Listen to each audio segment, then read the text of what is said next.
Welcome to the Outthinker podcast. Each week, we talk with forward-looking strategists and innovators that are challenging the status quo, leading the future of business, and shaping our world. I'm your host, Kyan Krippendorf, founder of the Outthinker Strategy Network.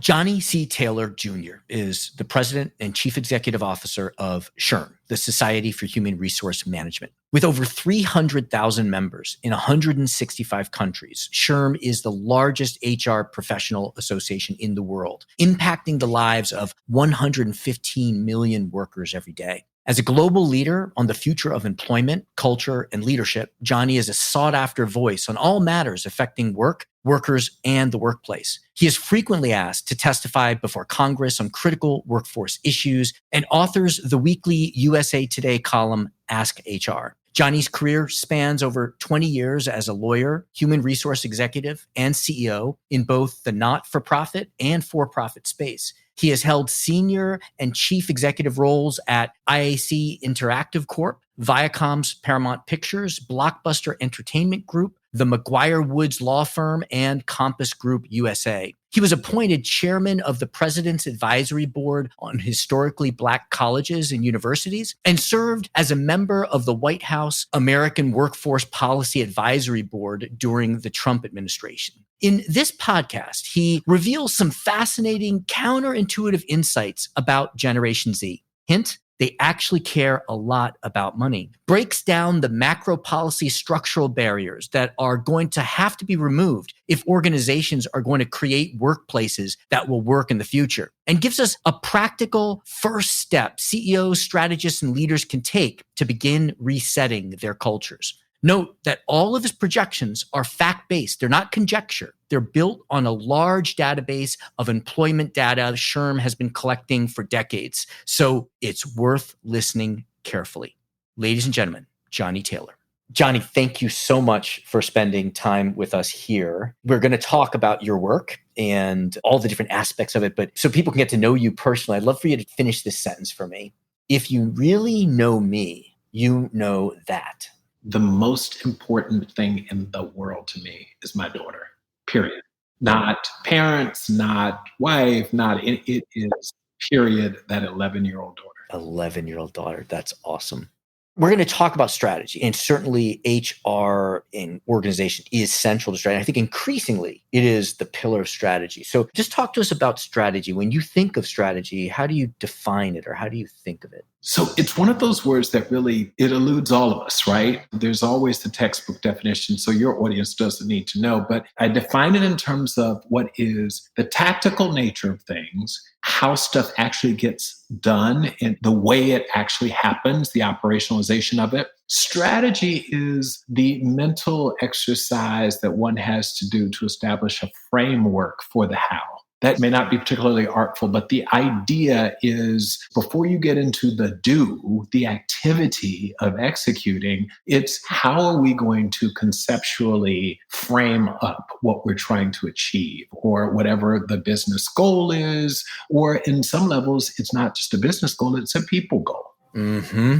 So this is a bit of a leading question. I know that you're also an attorney. It does seem to me that in the past, strategy was kind of in a boardroom with the board, develop our 3-year plan, and then cascade it down with a bunch of KPIs and instructions that people comply with. It does seem like it is shifting to strategy being made spontaneously, spread out. Is that true? And what's causing that? Well, so just wrote a book. It's called Reset, and it's a leader's guide to managing through an age of upheaval. We have finally come to grips with the fact that over time, and I'm talking 50, 70, 100 years, we saw paradigm shifts every 5 to 7 years. And it's why typically a strategic plan was a 5-year plan or sometimes a 3-year plan. What we now know is that the shifts are occurring so quickly and that the business environment is so dynamic that what you thought was going to be the case even 12 months from now has literally changed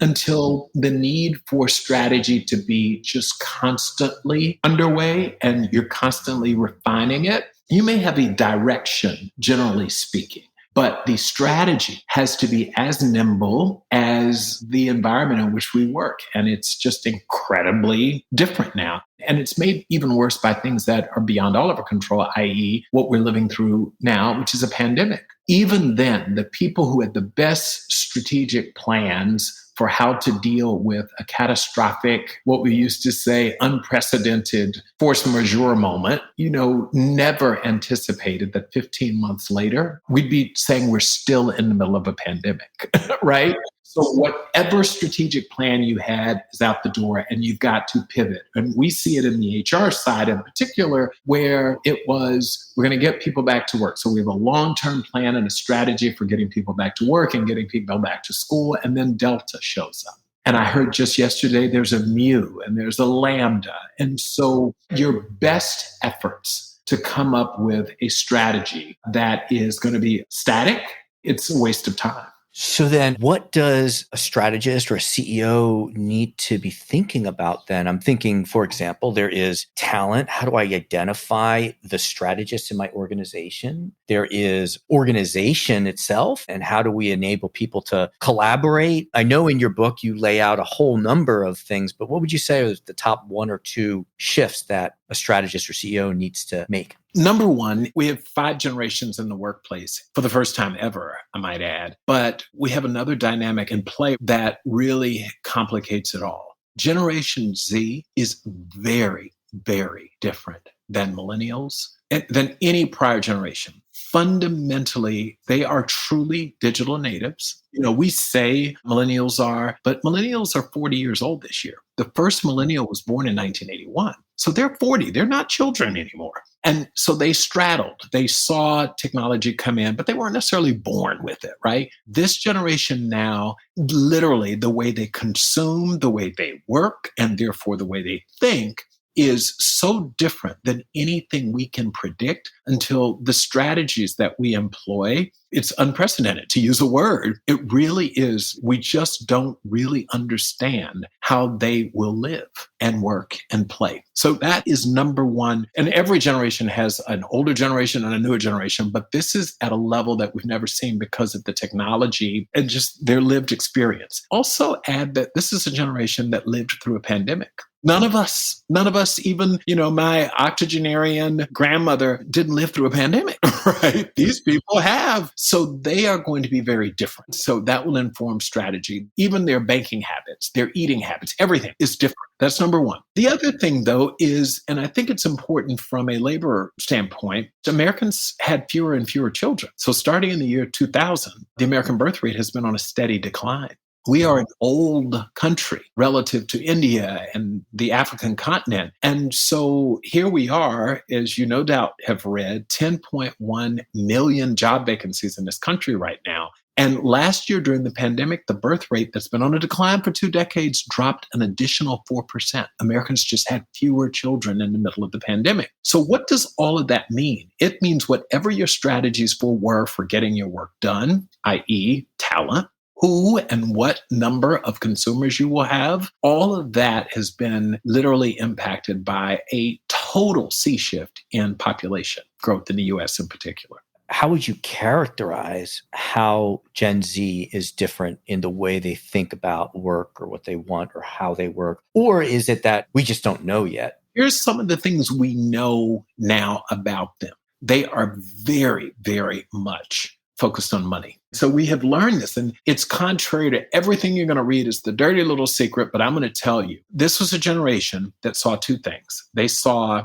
their siblings weighed down with student loan debt. Even if they finished college and got a job, they were still struggling. Thus was born the gig economy. Their siblings held jobs, but also had to have a part-time gig to service their debt. So they are keenly aware of what it means to consume education and, how to consume everything. We've seen this generation put off building houses and buying houses because they simply could not afford to do it. So the generation that's following them has learned. They've watched parents and older siblings and cousins, and they've really informed money matters. That's number one. Number two, and this has been the biggest aha from our research. Now, by the way, let me go back to number one. They're not suggesting that other things don't matter. Purpose, and they want to be fulfilled and they want to be aligned. And so you're saying diversity, equity, inclusion, all of that stuff. But for the first time in a long time, money has topped the list. The last time money really topped the list of what's important to the incoming generation was when the millennials who had just come out of watching their parents just struggled through the 2008 economic disaster.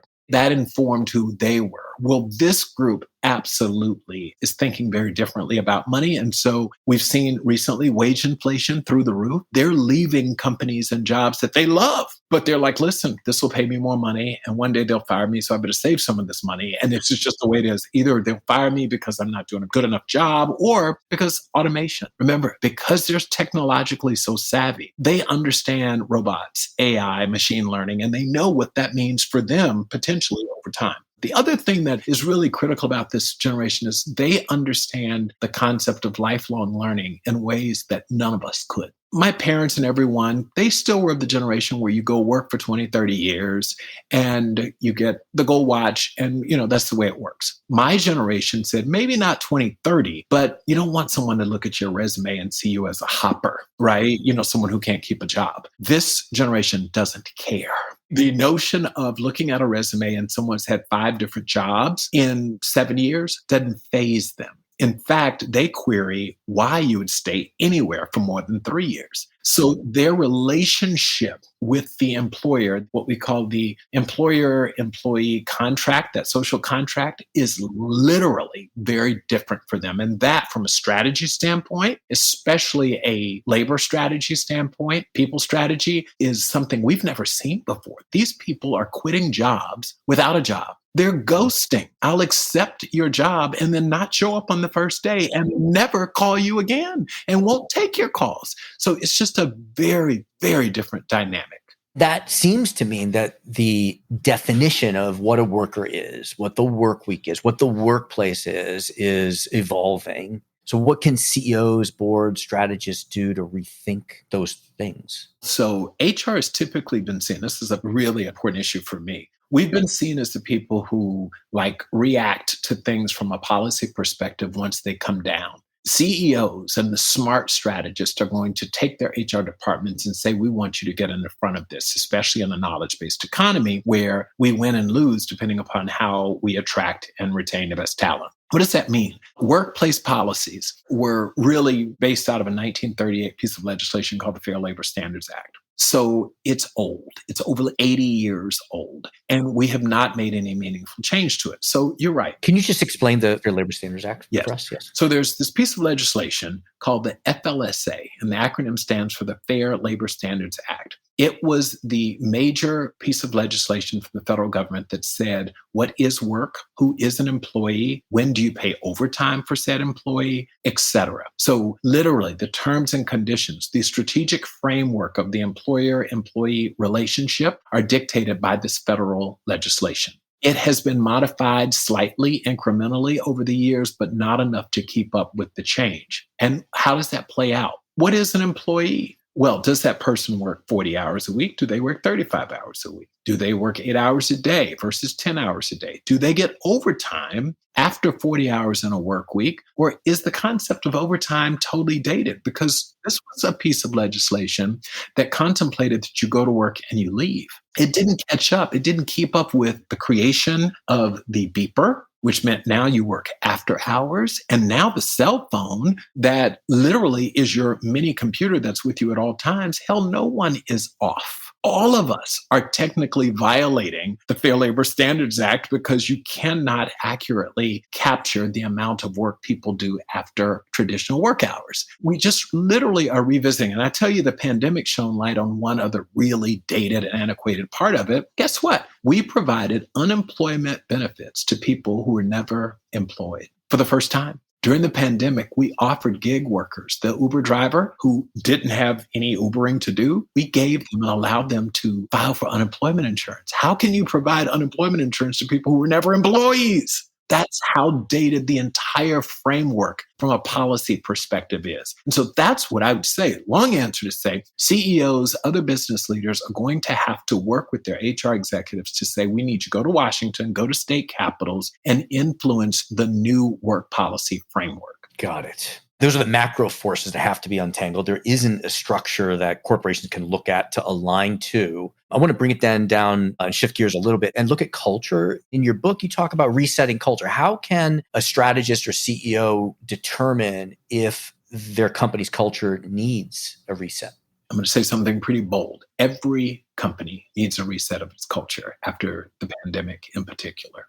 It changed everything. And it's not hyperbole, it changed everything. And so whatever one's culture was pre-pandemic, it is worth a diagnostic look under the hood to ensure that all of the assumptions that we made 15 months ago still hold. We know that we're in the middle of the great resignation, the turnover tsunami. And that means whatever, even the best run companies are now seeing 20, 30% annual turnover. And they are all perplexed. They're like, wait a minute, we had this perfect culture. Well, it may have been before March of 2020, but everything changed. And it's not an indication of your failure. It is literally the ground beneath you moved. And so what we're saying is, practically speaking, CEOs and other leaders have to go in and now do their own temperature check. Are our policies still relevant? Something as simple as, do we work in the office 5 days a week? That was a total norm in March of last year. And now it's not. So is it 4 days? Is it 3 days? Are we a hybrid work environment? Or are we an environment that says, you know what, our culture is so unique, we collaborate in person. If you don't come to work, you don't work here. None of those are right or wrong. This is not a test where you can be right or wrong, but you do have to revisit and say, in a post-pandemic world, does that still work? I've got a ton of other questions, but I know we're coming up at the top of our time with you. So what's something practical that a CEO or board or strategist can do? Say they do that diagnostic and realize how their culture needs to shift. There's so many frameworks on culture. There's all these like soft factors, and success rates of culture changes are less than 100%. So what's your go-to first step or driver when we're shifting a culture? We are going to have to sit down, and this is going to be very practical. And I had to do it here at SHRM and almost in every job that I've been. You've got to sit down, because it starts at the top, CEO and the CXO suite, and say, not what do we aspire to do from a cultural standpoint, but who are we going to be? Like, this is it. And some of it's not pretty. You have to make some real tough decisions, because in doing so, you literally are going to weed some people, some eminently qualified from a technical perspective people, out of your applicant pool, because you're going to be honest about who you are. One of the problems that we've done historically is we court in the talent acquisition process, the recruitment process, and we're not brutally honest about who we are, what we value, what we don't. And what most organizations do is they spend time talking about who they want to be perceived as, right? And what do I want Glassdoor to say about me? And so that's how they come up with their cultural strategy. And it fails. I have a shorthand definition of what culture is, and it's how things really work around here, how things get done, not how they should or how you want them to. So number one, and just practical thing I would say to anyone listening is, you've got to sit down and you've got to engage in introspection as a senior management team. And you've got to be able to say, here are things about us that are great. Here are things about us that are not so great, but this is who we are. This is so important because everybody that's listening here is probably an employee, or is going to be, or was, and your work touches all humans. So I really want to thank you for being here. I highly encourage people to read your new book. How else can people connect with you or follow you or learn from you as you continue this mission, is what I hear that you are pursuing? You can see me, of course, I'm all over social media. I'm on LinkedIn. You can find us at shrm.org is our handle. I'm on Twitter. I'm in all of the places that you'd expect. But what I would encourage people to do is go check out our website, shrm.org. It's not just for HR professionals. All of us are either HR professionals or we're people managers. And many of us are both. And so if you are a people manager, a strategist, and all of us have a strategic role in our work, we can help you better understand people. And people are changing and evolving every day. So SHRM.org. Lovely. Thank you so much, Johnny, for taking the time to be with us. Thank you.